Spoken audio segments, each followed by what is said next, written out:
If you're in the market for a powerhouse gaming and editing rig that doesn't cost more than your car, you might want to stick around.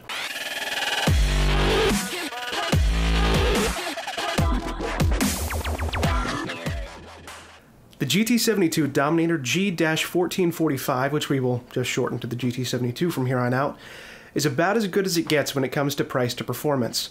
It features an Intel Core i7-5700HQ processor with a 2.7 base clock and a 3.5 boost clock, a 17-inch 1080p 75Hz IPS panel equipped with G-Sync, the NVIDIA GeForce GTX 970M with 3GB of GDDR5 memory, 16 gigs of RAM, which is expandable to 32, a 1TB hard drive, a 4-slot M.2 SSD tray, 2 USB 3.1 and 4 USB 3.0 ports, an SDHC and XC card reader, with an MSRP of $1599. Now, you might be wondering who this laptop is geared toward. It's marketed as a gaming laptop, but it's much more versatile than that. The i7-5700HQ is great for rendering and editing. That paired with 16 gigabytes of memory, and you're starting to rival some high-end desktop rigs. That and the inclusion of the SD card reader, which can handle SDHC and SDXC, is great for people who shoot video on DSLR like me. Now, I know this cannot compare to a custom-built desktop PC, and if you're editing and gaming in one place, definitely go that route. It's more efficient. But when we compare it to something like the MacBook Pro, which on the editing side is the competition for this model, you're getting much more performance at a much lower cost. Yes, it doesn't have Retina display or some Apple-specific applications, but if you're working on Windows, there's no reason to spend the extra money to get a MacBook. But this laptop is a gaming laptop, so let's take a look at some of the gaming performance. The 970M in this machine is much more powerful than I thought it would be. I normally game on a 980 Ti that's in my desktop, so I wasn't expecting too much out of this little mobile GPU. But when coupled with G-Sync, this machine rips through even the most recent games. I'm able to play most games at high settings with frame rates of 50 to 70 frames per second. Let's take a look at a few benchmarks. All of these were performed with the highest possible settings on each of these games, so keep that in mind. Nothing was turned down.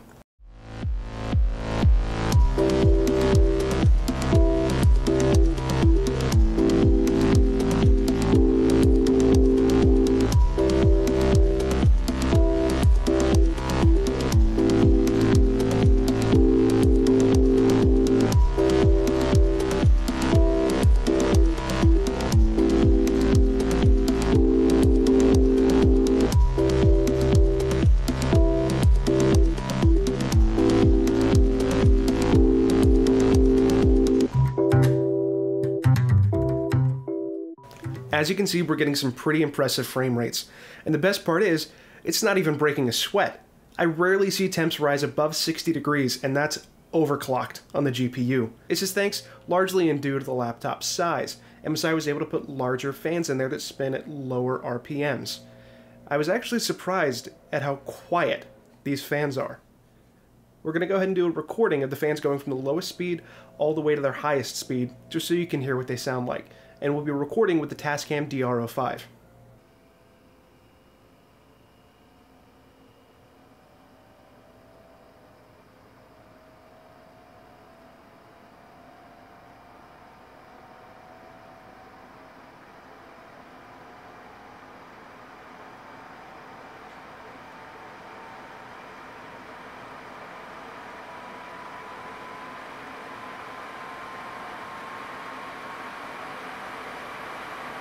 In a dead silent room, I can't even hear the fans over gameplay audio coming through the onboard speakers. Now, while we're on the subject of speakers, a couple things I want to say real quick. First off, these speakers are loud. Like, really loud. I run these things at about 40 to 50% of their total output for most applications.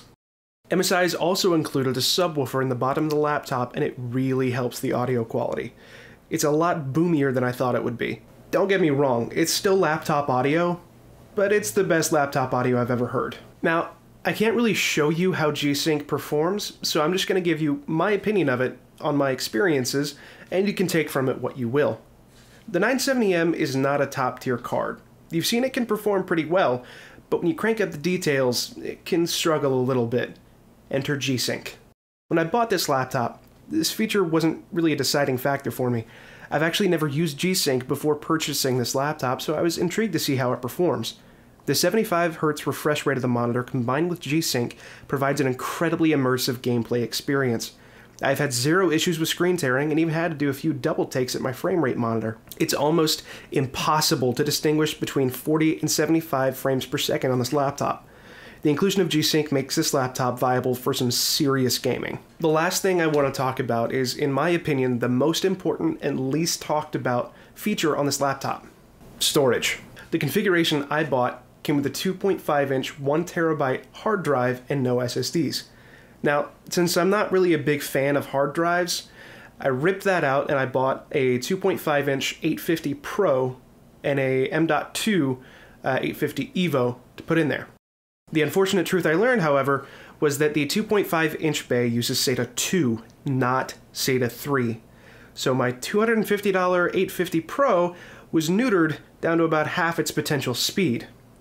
Now, if I had known that beforehand, I doubt it really would have persuaded me not to buy it, or swayed me toward that opinion, but it would have been really nice to know and it would have saved me a lot of money. I really wish MSI had put that on their spec list. The GT72 features an M.2 tray that can hold up to 4 M.2 SSDs. With the tray fully populated, you can run a RAID 0 array with up to 2 GB per second data transfer speeds. This feature is unprecedented in laptops. If you're working on really big projects in programs like Adobe Premiere Pro or Sony Vegas, this could be a huge perk for you. Unfortunately, they are not PCIe or NVMe capable, but with 4 in RAID 0, why does it matter? The bottom line of the GT72 is this: if you know your way around a computer and you need a beast of a machine for editing or multimedia content creation or even just gaming, there is not a machine out there that does more for less. If you're looking for a high-end rig under $2,000, I highly recommend this one to you. Thank you for watching, guys. If you enjoyed the video, please leave me a like or a subscribe, or both if you're feeling generous. If you didn't like it, please leave me a comment down below. Let me know what you'd like to see me change or what you'd like to see me bring to the show. And don't forget, stay subscribed for more reviews, tutorials, and information.